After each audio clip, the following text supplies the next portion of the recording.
Boa tarde novamente. Estamos retomando a quarta sessão de julgamento virtual realizada por videoconferência da quarta Câmara de Julgamento do CONAT. Já julgamos os 2 primeiros processos da nossa pauta e temos mais 2 que envolvem as mesmas partes e a mesma matéria.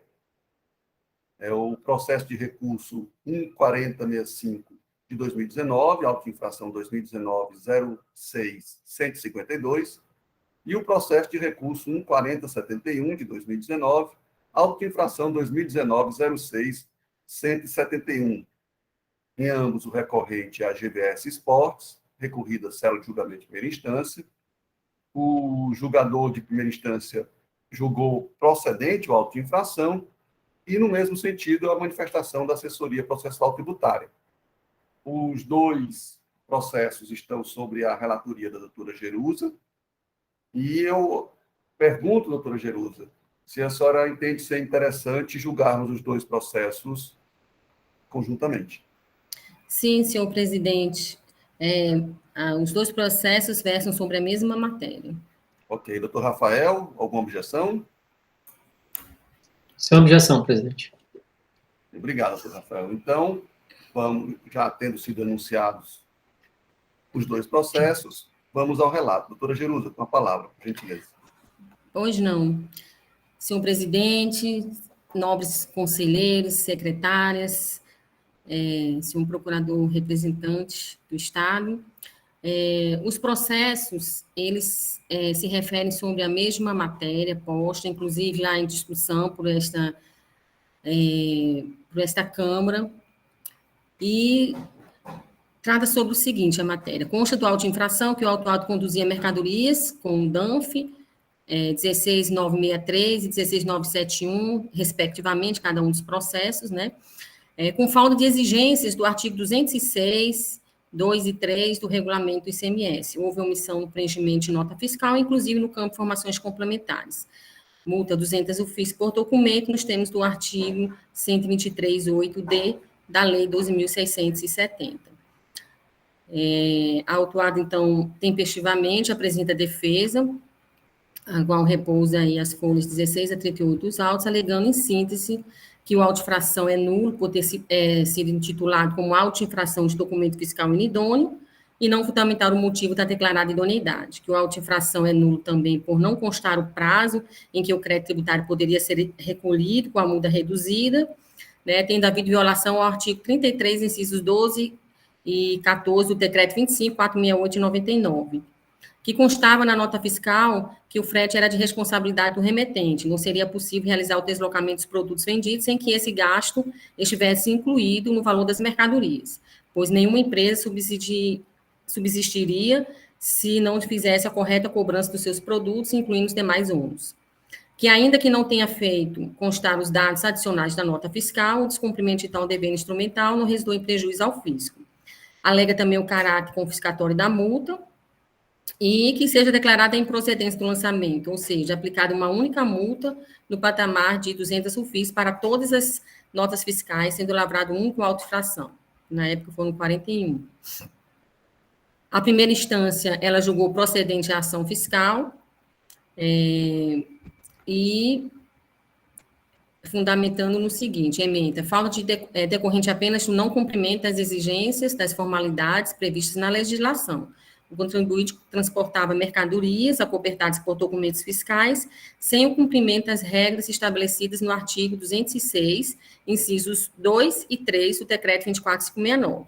Auto-infração julgado procedente. Penalidade prevista no artigo 123, inciso 8, a linha D da Lei 12.670 de 96. Defesa tempestiva. Inconformada com a decisão singular, a recorrente depôs recurso tempestivamente, onde aduz basicamente as mesmas alegações em sua peça impugnatória, acrescentando apenas com relação a que o julgador singular não apreciou de forma completa em todo o mérito, né, as argumentações, melhor dizendo, inseridos em impugnação. E, por fim, a assessoria processual tributária manifestou-se no sentido de conhecer o recurso ordinário, negar-lhe provimento, no sentido de confirmar a aquisição singular de procedência do auto de infração, e em síntese, esse é o relatório. Muito obrigado, doutora Jerusa. Vamos ouvir agora a manifestação da Procuradoria-Geral do Estado. Doutor Rafael, por gentileza. Presidente, renovo os cumprimentos a todos os conselheiros, secretário. A acusação, o artigo 123, 8, que é o inciso 4, né, que seria outras faltas, aplicação de fato de multa isolada por descumprimento de uma obrigação acessória, em razão do autuado não ter cumprido com a sua obrigação de cumprimento da legislação no que tange ao artigo 206, porque, segundo o agente autuante, a dispensa, no caso, a dispensa do conhecimento de transporte só estaria autorizado dentro da hipótese do artigo 206. E o agente autuante entendeu que o contribuinte em tela não fez constar no documento fiscal transporte de carga própria, ou seja, a menção específica nas informações complementares do documento fiscal para preencher os requisitos de dispensa do conhecimento de transporte rodoviário. Mas, analisando os autos, identificou-se que o transporte era realizado por um veículo que, de fato, estava no CNPJ da empresa emitente do documento fiscal. Então, os precedentes dessa Câmara, tanto da composição anterior, como também dessa composição, entenderam nos 4 processos de ontem que, de fato, caberia aqui um termo de retenção e uma concessão de um prazo ao órgão autuado para que ele pudesse sanar a irregularidade nos termos do artigo 831, parágrafo 1º e 3º do nosso regulamento, que preceitua no parágrafo 3º que entende-se passível de reparação a irregularidade que apresente erro resultante de omissão ou indicação indevida de elementos formais que, por natureza, não impliquem falta de recolhimento do imposto. E com base nesse dispositivo, entendeu-se no sentido de declarar a nulidade da ação fiscal em razão da ausência de termo de retenção de concessão do prazo de 3 dias para que essa irregularidade fosse saneada. E é com base nesse precedente, presidente, que eu vou opinar no sentido da nulidade da ação fiscal para ambos os autos de infração em pauta.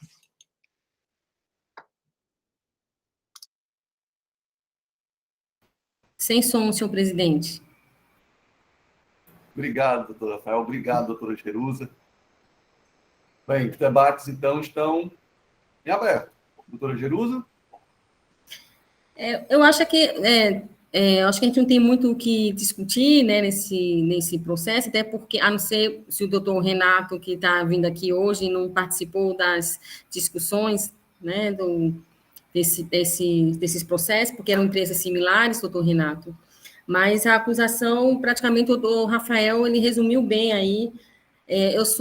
Vou divergir naquele ponto que eu já comentei ontem, porque eu entendo que, de fato, não é transporte de carga própria, né?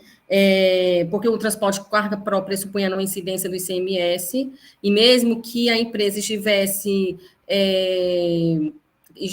utilizando um carro próprio, veículo próprio, mas se ela estiver cobrando frete do destinatário, é hipótese de incidência, né? Então, não dispensaria o recolhimento do tributo. E, então, mas, de qualquer forma, a nulidade, eu acho que ela tem que ser declarada, porque, ainda assim, o que é que diz aí o nosso artigo 206? O transporte de mercadoria pelo próprio vendedor, né? É dispensado do conhecimento de transporte, desde que se faça acompanhada a nota fiscal, o correspondente valor do ICMS destacado da mercadoria. Ou, opcionalmente, que não precisa ser destacado, porque ele pode ir junto com o valor do preço da mercadoria, desde que a empresa manifeste lá a observação frete incluído no preço da mercadoria, e foi por esse motivo que o fiscal autuou. Ele autuou com base nos incisos 2 e 3, e não no inciso 1, que fala da carga própria. E a própria empresa, ela se manifesta nesse sentido, que, de fato,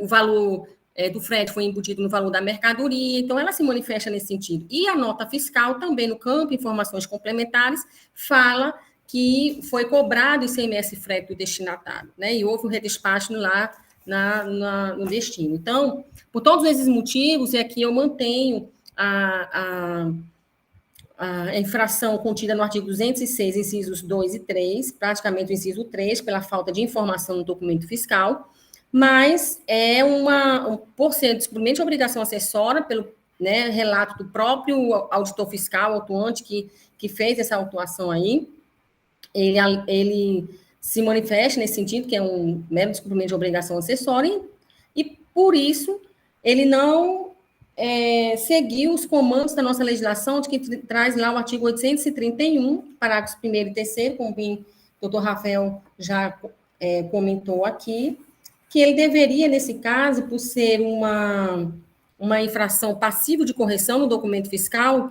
ter emitido o termo de retenção de mercadoria e dado um prazo de 3 dias para que o contribuinte pudesse sanar a irregularidade. Como essa observância aí não foi tomada pelo agente, eu entendo também que pela nulidade da autuação, por ter descumprido essa obrigação pelo fiscal. Obrigado, doutora Jerusa. Mais alguém deseja se manifestar? Não? Então, vamos para a votação. Doutora Jerusa, quanto à nulidade do feito fiscal, em razão da falta de emissão do termo de retenção de mercadorias, como a senhora se manifesta? A senhora está com... Agora é a senhora que está com o áudio desligado. Pronto, agora dá certo. Então, vamos lá, né? Eu entendo que, de fato, a infração cometida é passiva de regularização nos termos do artigo 831, por se tratar de um mero erro formal no preenchimento do documento fiscal, passivo de correção.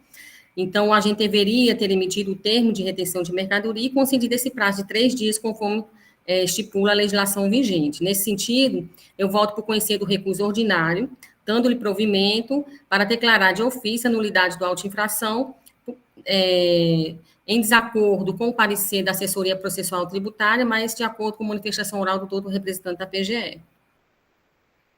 Obrigado, doutora Jerusa. Doutora Dalcília?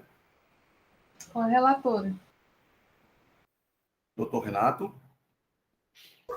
Com a relatora. Doutor Nelson? Acompanho, presidente. Doutor Almir? Presidente, com a relatora. Doutor Wellington? Acompanho, presidente. Então, por unanimidade de votos, a 4ª Câmara de Julgamento do CONAT resolve declarar nulo o feito fiscal em razão da ausência do termo de retenção de mercadoria durante a ação fiscal, em desacordo com a manifestação da assessoria processual tributária, mas de acordo com a manifestação da Procuradoria-Geral do Estado. Com isso, encerramos a nossa pauta de hoje. E se algum dos senhores e senhoras tiver algo a manifestar, não, então... Nos assuntos gerais aí, senhor presidente. Quesito. Os quesitos, sim. Os quesitos a gente conversa... Quando encerrar aí. Quando encerrar. Pode ser? Ótimo. Então, agradecer mais uma vez a presença de todos aqui, o profissionalismo, a urbanidade, o esmero, o alto nível dos debates, e agradecendo a Deus por essa oportunidade de estar aqui aprendendo com todos vocês, e esperando amanhã revê-los na 5ª sessão, que terá início às 13h30. Um abraço, até amanhã.